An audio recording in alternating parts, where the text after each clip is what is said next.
There they are, those guys again. Hamilton's finest, you might say? You damn right. Welcome to Three Minds Think Alike.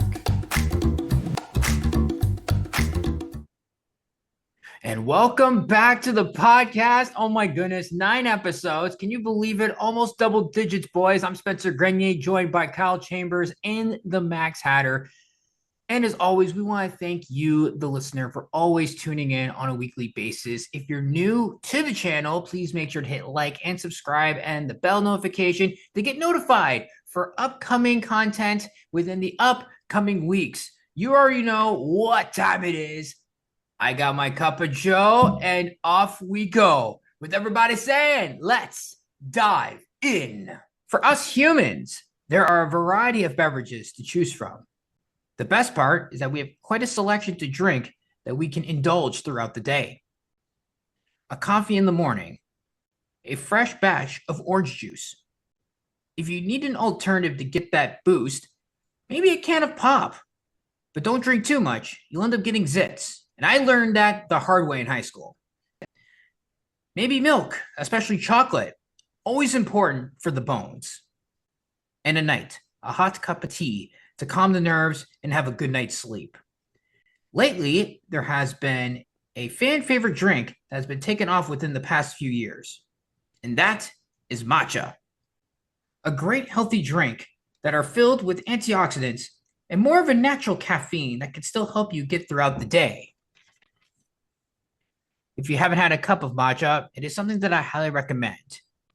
What I can also say is that it's not too late to try a drink that brings significant benefits to the body. So, Max, you were the one that wanted to talk about this here on Three Minds Think Alike. So I will start off with you.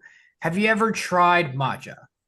Yes, I've actually had it a few different ways, but the best way to actually have matcha so you can get all those benefits from it, is like just drinking it straight as is, maybe a little bit of milk, but not much. Because after people add so much stuff to it, it basically becomes food coloring because all the benefits are gone. How about you, Kyle? Have you ever tried matcha before? No, but I have had different smoothies that have a lot of health benefits to them. And I would encourage people, like we're all always talking about how things are bad for you, like processed sugar, but look at some of the health benefits of some things.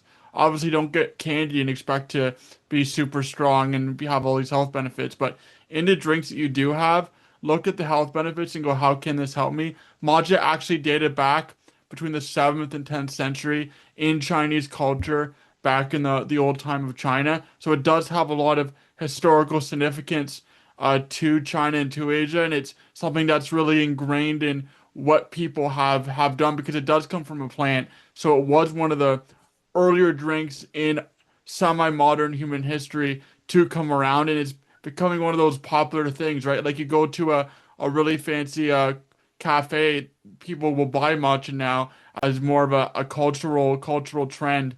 Like boba tea, kind of similar in the same ballpark as that. It's funny how things that were dated back so far culturally have actually come around to become modern and cool again. Well, and that's the thing too. What both of you guys said is like with matcha tasting like green tea. How do you guys feel on having something that tastes like that? Is it like you guys had to get used to the taste, or how did you guys like kind of adapt into having something that has a green tea flavor? Well, I just drink it the way it was. It was fine for me. It's like I actually yesterday or Friday, I actually just had a glass for breakfast. It's like, you know what? I'm gonna go to this cafe that does matcha just straight. So I just had that. There are a lot more health benefits to having coffee or matcha. I know it's similar, but it's not the same. Having something straight up black, so to speak, as it was intended, it's way better for you because even in coffee or matcha or tea, you're not getting the extra sugar and the extra cream and all the things that are bad for you. The extra dairy and the extra sugar that would give you the acne that you were talking about earlier, Spence, because you're having the beverage that it's how it was supposed to be brewed. It might not be natural because it might have creams already in that are brewed out of it, but it's still better for you having it that way than putting a bunch of excess sugar and different things in it like you'd see at a major coffee shop. Absolutely. Yeah. Which, you know what, guys, for us, that we always are willing to try something new, and especially when it's healthy for us, it's very important. So how important is it for you guys to get out of your comfort zone and say, you know what, I really want to try this new drink that you have not been familiar with, but you've heard the benefits, and you just swing to the fence and see where it goes, right? How do you guys feel on that?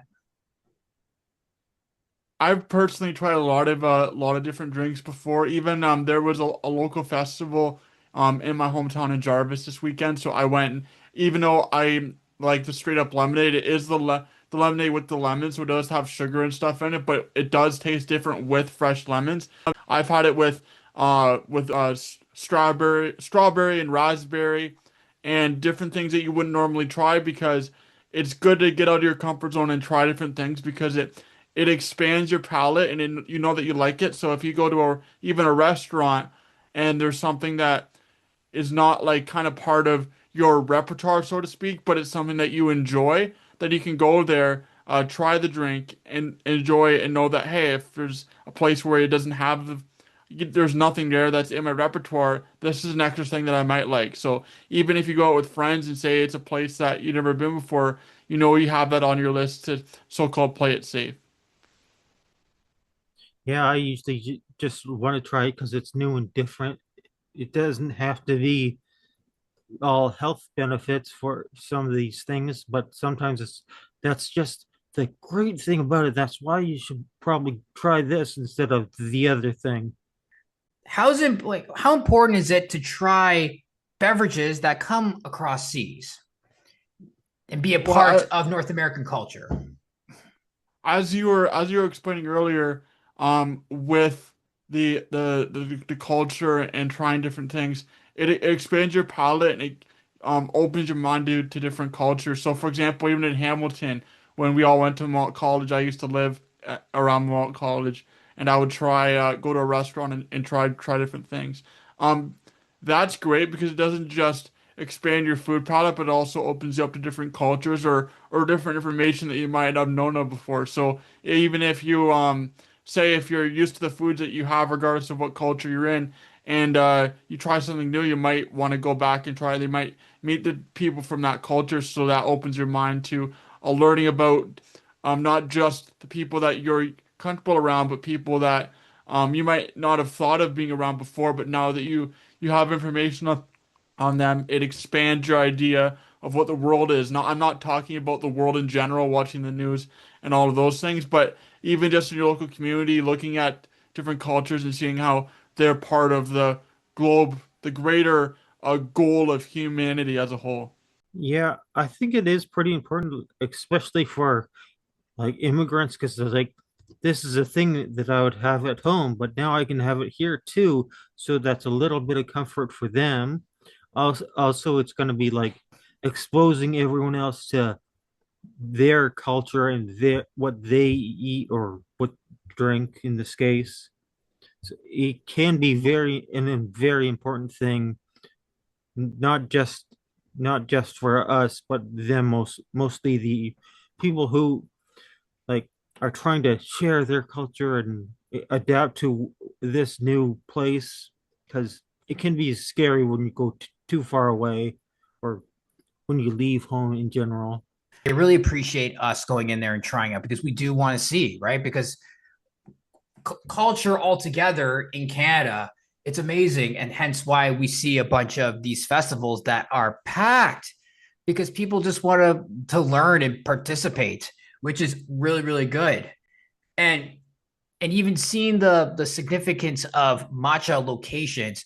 How do you guys like? Do you guys like seeing that there are a lot of matcha cafes around Hamilton, and do you guys like witnessing that? Like, oh no way, there's one here. Oh, there's a bubble tea place just two doors down.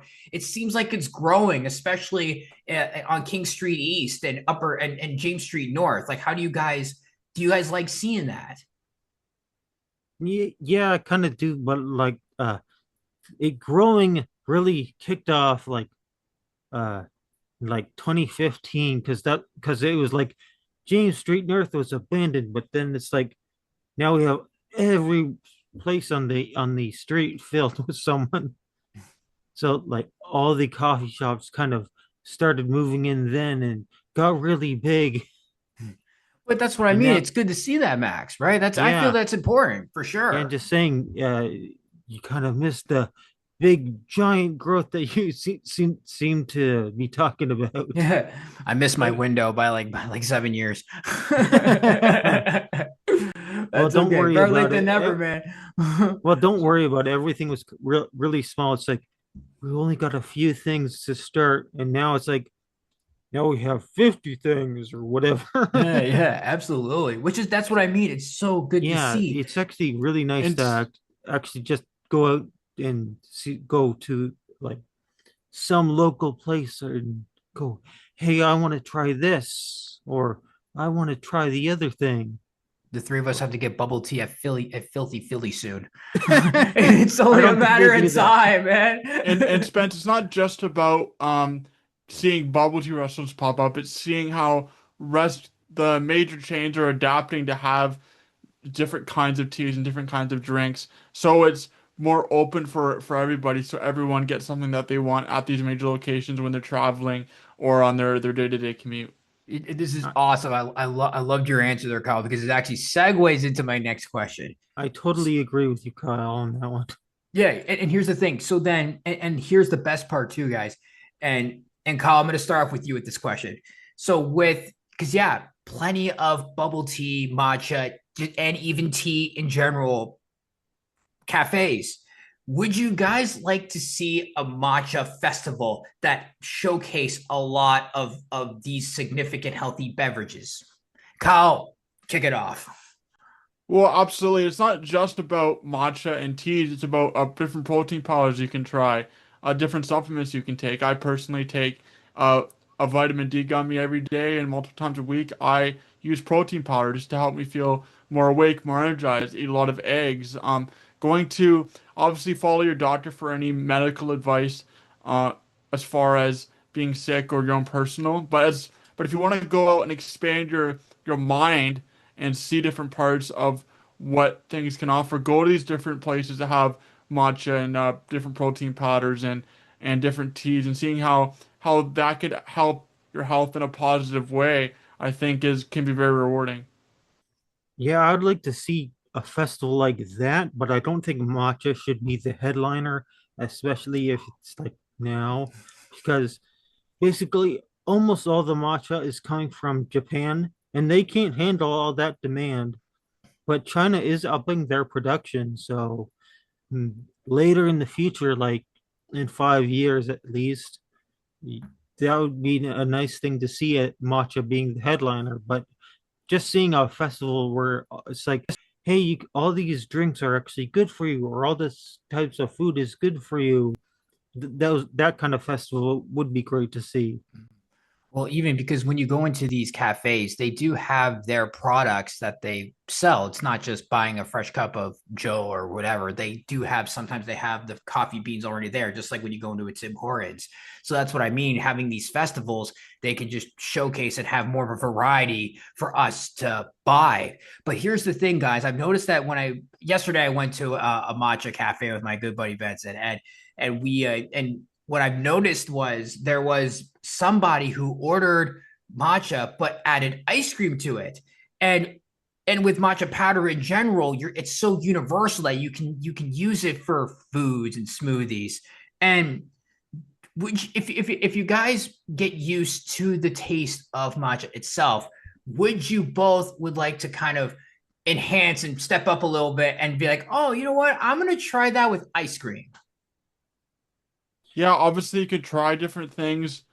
Not everything has to be what it says on the packet or what it's traditionally used for. So, for example, I'll take protein powder, um, and I'll put it in with yogurt, with Greek yogurt, and mix that around. Obviously, you don't want it to be too you want it to be refined in there. You don't want it just be powdery and chalky. But trying obviously look up do some research about what is actually healthy to put in different things so you don't get sick. But again, it comes down to expanding your palate. And if I would try more matcha, and I would go back and I would enjoy in different foods where appropriate for sure.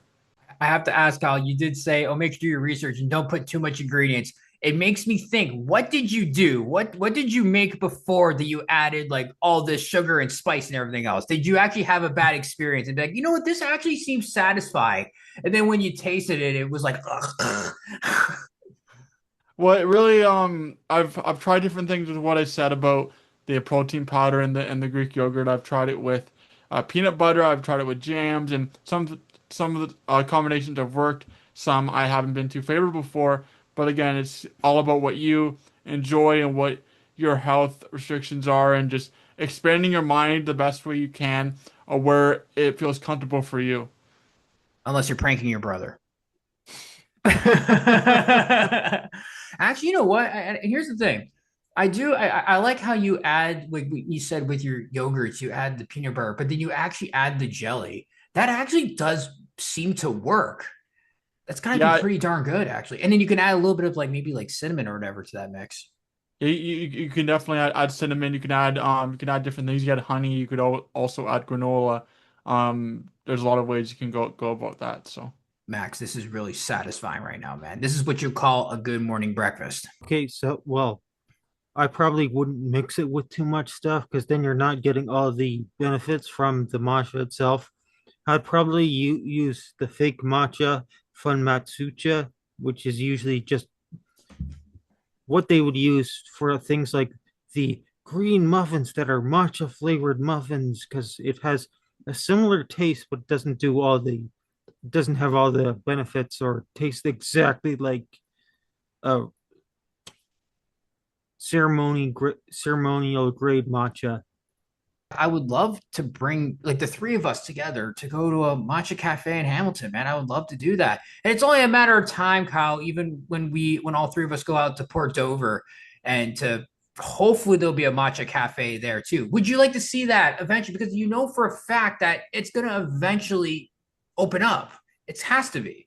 yeah, absolutely, it will definitely open up, and I'm really excited to see how that's going to work out. Spencer, thank you so much for having us on another edition of Three Minds Think Alike. It's been great. Oh man, yeah, my pleasure, boys. And you Yeah, know that we have thanks. more, more content coming up. We're just keep on rolling the punches, baby.